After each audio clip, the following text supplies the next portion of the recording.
Hello, I'm Mario Toneguzzi, co-editor-in-chief of Retail Insider. Joining me today is Gary Newbury, who is an expert on end-to-end retail supply chain networks. Thanks for joining us today. Hey, Mario. Good to be here again. Okay, so what is the biggest mistake Canadian retailers are making when it comes to supply chain networks these days, and why does it keep happening? Well, I think there's a number of issues. I'm going to go through about five key issues, but let me just frame this for a starter for 10. I think a lot of what we're seeing in retail supply chains right now isn't new. What is new is the margin for error has disappeared, and that probably disappeared over the last year or two, particularly the last year, with the impact of tariffs and whatnot. Retailers continue to use this broadly the same operating models built for a much simpler world. If you can imagine going back to 2019 when the world was bliss and we just place orders in and suppliers on the Far East. You know, 2, 3, 4 months later, the stuff would arrive, and we saw that whole chain of events sort of unravel during the restrictions. But I don't think we learnt too much from that. So we've still got basically the same operating models, how we do things around here. The world is getting more and more complex. So we need to actually reevaluate the ability of those operating models to actually do what we want them to do going forward, because we're not going to go backwards anymore. Hmm. So some of the core kind of areas I see a lot of in the conversation I'm having summarize that by saying the cost pressure is structural now. It's not a situation where we can just phone up a supplier and say, look, if you can't do it a bit cheaper, we'll find somebody else. So we have to now start thinking about how we re engineer our fundamental operating model. Complexity is outpaced discipline. Even if you were some of the most disciplined retailers, the level of complexity we're facing with consumer trends, AI, and all the other things, tariffs, whatever, it's making our life, our world very complex, and our discipline is starting to really, at the edges, starting to get frayed. And the other thing is technology hype is ahead of executional reality. So we're hearing a lot about AI, and I'm a big supporter of the idea of AI and deploying AI into retail orientated environments. But we also have to think about not having these huge pictures, huge visions of exactly how this is all going to be automated. And we don't need humans, we don't need this, we don't need that, we don't need stores, we just automate it all. I think we're a long way off from actually landing that successfully.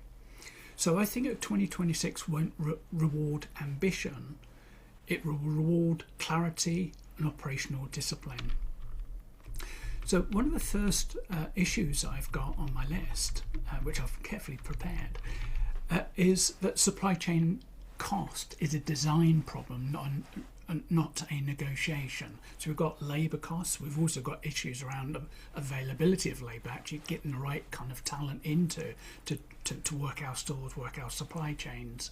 Transportation is very expensive and very patchy as well. One minute we've got a lot of capacity, next minute we've got no capacity, and trying to work around those issues. And inventory carrying costs, none of these are reverting to some prior time. They're actually just going higher and higher and becoming more and more, in some ways, inflexible. Retailers wanting normal to return and banking on normal returning, they're already behind. And cost control now means redesigning the flow as opposed to just, as I say, squeezing up vendors. So the most important point from his heading is you can't spreadsheet your way out of a structurally expensive supply chain. You have to re-engineer it. And I think that the sooner that retailers can recognise this, because not all retailers understand the machinations, let's say, of a supply chain. They need to really get close with their supply chain teams and really understand what are the blockages, how do we re-engineer this to actually reduce our costs on a sustainable basis rather than just taking some heads out and hoping for the best. The second point is last mile has expanded faster than control. If we can cast our mind back to restrictions, some operators, some retailers didn't actually have very much of an e-commerce presence. You could go onto the website and make an order, and maybe 5-7 days later it might appear on your porch, or you might get a phone call from a store saying, "Hey, your goods are here, come and collect them." Yeah. But we added on things as retailers. We just added on things. We put in some new software. We created click and collect. We sometimes got a bucket and put a bit of concrete in the post, say park here, this is slot 1. So what we did, we got Uber to get involved and do some sort of same day dispatching. What we actually now need to think about during this next period is to actually go into the underlying logic and try and say, okay, so these are the propositions we've landed with. Are these the propositions we need going forward in terms of like the different options of what is delivered to home and all these other things? What do we really want to be good at? And how does this all come back to how we need to simplify this so that we have a join between all these things? So we're part of a sort of coordinated approach. We've got our store and we've got our kind of e-commerce proposition, but they need to be wedded together, as if the customer doesn't really understand that, oh, I'm on the e-commerce channel, I'm in the store channel, whatever it is. The customer is the customer and they are the channel. And service promises are tending to be out of sync with cost reality. I mean, I know, and I'm sure many people are listening in, over, Black Friday, Cyber Monday, and during the run up to the holidays and beyond, things were being ordered and things were being returned. And for some reason, Amazon said, "Oh, don't worry, it's all free." And I know most of the stuff I've returned over that period ended up in landfill, although I carefully made sure I had a chance to perhaps resell it. But all that cost, somebody has to pay for it. And I think there's a disconnect between the price on the shelf, albeit the virtual shelf, and the subsequent activity of getting it to the customer, whether or not it's at a store or at home or some other place, and then the risk that they will send that stuff back and we have to deal with it. Can we put it back on the shelf? Do we have to give them an immediate refund before we get the product? Or what happens if a product's defective? There's so many things that probably have been kind of swept under the carpet, but it will blossom up as a real big issue from a cost perspective. So my summary of that is last mile has become a growth enabler before it's become an economic one. So we've been able to grow our business with last mile. Of course, during the pandemic, many non-essential retailers, it was the only way out of a deep hole. But the e-commerce volumes have kind of come that down to, let's say, a reasonable level. But now we have to examine: are we in the right place on this, both in terms of the proposition and the cost of supporting that proposition? Mm-hmm. Do you want me to break at this point in case you want to ask anything? No, go ahead. Just continue with your points and okay. Good knowledge. Okay. That's all right, no problem. So my third point is the automation reality check. And the sort of heading for that would be pragmatism beats sci-fi. Yeah. So we, if you open up sort of supply chain mags or, the press in general, we've got this idea that we're all going to be replaced with these kind of humanoid robots walking around and very efficiently working 24/7. Whereas us, if we go and watch a football game or something the next day, we might not turn up and a bit hazy in our heads. Well, the reality is this remains hype. And I recently read the summary of a Gartner's report, which said that something like the top 100 businesses in the world will only get these beyond proof of concept before 2028. So us sitting here in Canada, I don't think it's going to happen anytime soon. We've got to be planning and thinking about it, but what we're not going to, I would caution any retailer spending a fortune and devoting resource to try to make this work. And I would suggest that we don't want to be on the bleeding edge. We want to be more on the kind of towards the leading edge. So the real value today comes from, I went to Pet Value yesterday for a site visit. And it was great because I had the automated picking facility, the AutoStore, and AutoStore tends to be the one that most people seem to favour at the moment. Very high density, automated picking facilities with good to persons. We've got ADVs, AMRs, polyfunctional robots. I would argue that we've got things that can do multiple things. But I think when I'm talking to retailers, they're rushing off to try and automate everything possible. But I'd say, well, what are your processes? Do you understand your processes? What are you doing around technology around those processes? How are you collecting that data? And how reliable is that data? How consistent and understandable is that data? Once you got to that I would say that point of the maturity curve, start thinking about automation then, not first. You don't go for automation first, because more often than not we find that when we scratch the surface on processes, they are a little bit flaky, let's say. They don't always, you don't have a defined input. You run it through the process and you have a defined output. It tends to be a little bit more requiring manual intervention, let's say. So the kind of summary for me on that is the future of warehouse automation is quiet, practical and boring. And that's why it works. If we think of automation as like really sexy and really exciting and febrile almost, that's when we're going to make mistakes. We have to be very deliberate, very quietly deliberate about how to implement the things that are required to start to be able to automate. So another area, my fourth one, is we can't think about the supply chain or any other part of a retail business without thinking about not only AI but also cyber risks, cyber threats.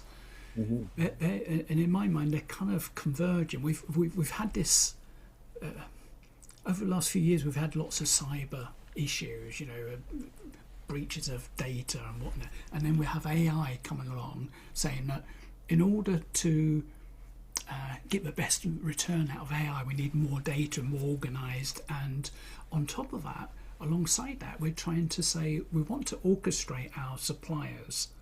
So we want to orchestrate our overall supply chain. So we're not just thinking about our warehouse and our transport fleet, our inbound, outbound, whatever. We're actually trying to interact dynamically with our suppliers, maybe even their suppliers, which means that we have to expose our core systems to people, other organisations. And it's through that we create more risk around the exposure of that data and our core systems to unintended consequences. And I think in some ways, running alongside that, although I know retailers are running on with agentic AI, trying to automate certain parts of their generation of actionable insights and how they perhaps start to interact with customers through the website, through in store. But I think that our general approach to the adoption of agentic AI is going to be quite cautious within the logistics space. We just want to be very clear that we have our inputs, we have our process for the agentic AI, and we can define what those outcomes are going to be, and that happens consistently. Mm-hmm. So we need to build that confidence before we start just rip the plaster off and go, right, AI, let's go. So alongside that, we also, we can think about AI as, we're going to land it, it's going to change everything, and we're going to be so much more profitable.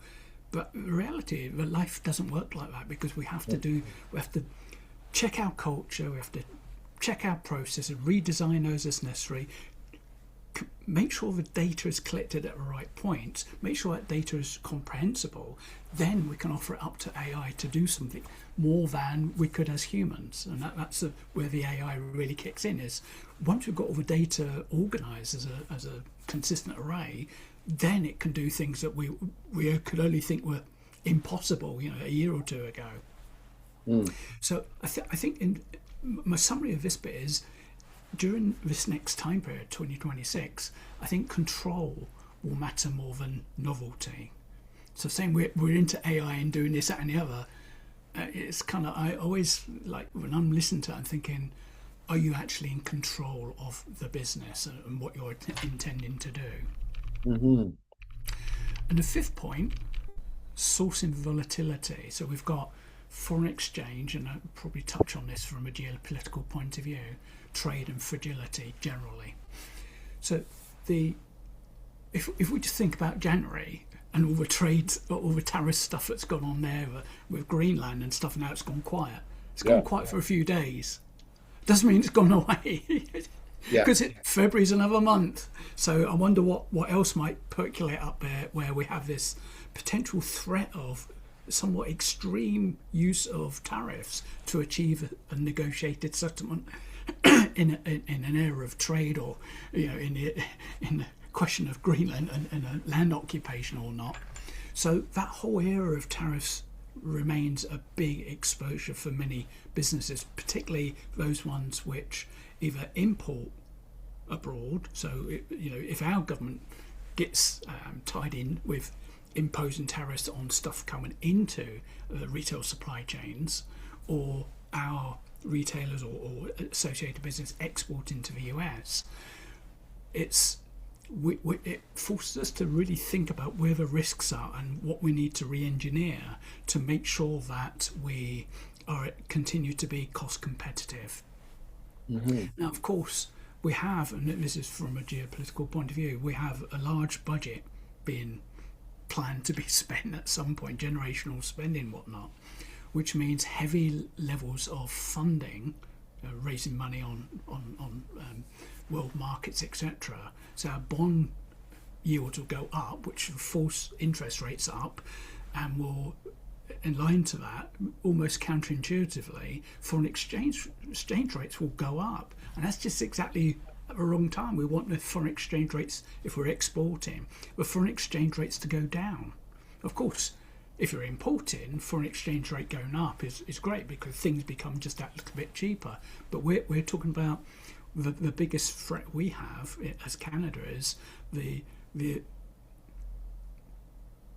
how would I say, the indulgence we've had with selling so much to the US, and then that which has been trade tariff free for quite some time and continues to be tariff free.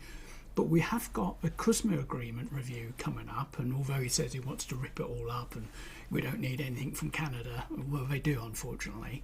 But the way that he will, Trump will kind of navigate that, we'll be hearing some wild claims. You're going to put 200% tariff on that. We want this, we want that, and whatnot. So if you're trying to pick your way through that, firstly, you need to pay attention to what's being said. Don't take it literally, but try and think about the angle that the US administration are coming from. What might be their win? They're trying to shake out of a tree. And if that happens, if that materializes, what do we need to do in the supply chain and the wider business to make sure that we're prepared for that? Hmm. Now, the other thing around it is nearshoring and reshoring to an extent, but I suspect that we won't be doing too much reshoring anytime soon. But nearshoring, diverting from China to, say, Mexico. Interesting enough, some might argue that that's heading towards nationalism. I don't think it is. From a supply chain point of view, it's just managing your risks. We knew during the restrictions that the supply chains broke up. They suffered from what I call asynchronous disruption. So, a port was open, but nothing was coming to it. But the boat was there. Then the boat had to pull off, and then the port became open. It got into a right muddle.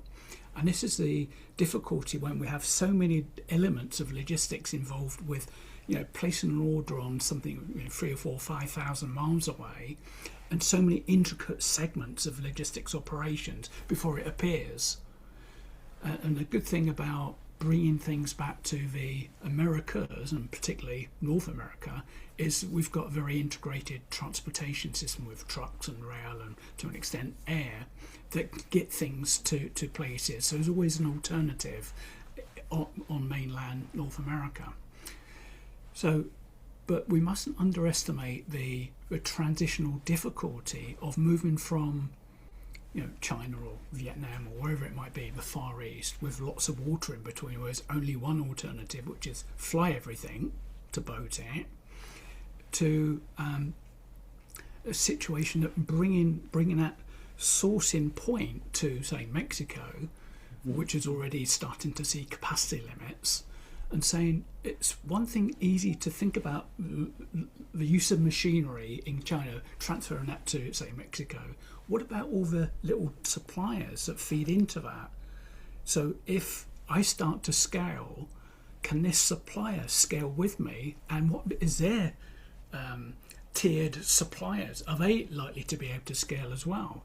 So, there's some big risks in this. And I'd say that in general, sourcing strategy is now a board level risk decision and not just merely a procurement exercise where we just find somebody who does it a bit cheaper. So they're my 5 key issues. I don't know if you have any questions around those, Mario. No, you know what, Gary, that was perfect. I was, covered everything on the supply chain network that is happening now, and we should pay attention to. And that's great. I appreciate you taking the time to explain it all. Good, excellent, good. As I say, that if there's any other questions that can't come to you, come to me. Just please send them across, and I'm happy to help. Okay, thanks so much. That was Gary Newbury, who is a expert on the end-to-end retail supply chain network. I'm Mario Toneguzzi, co-editor in chief of Retail Insider. Thanks for joining us today.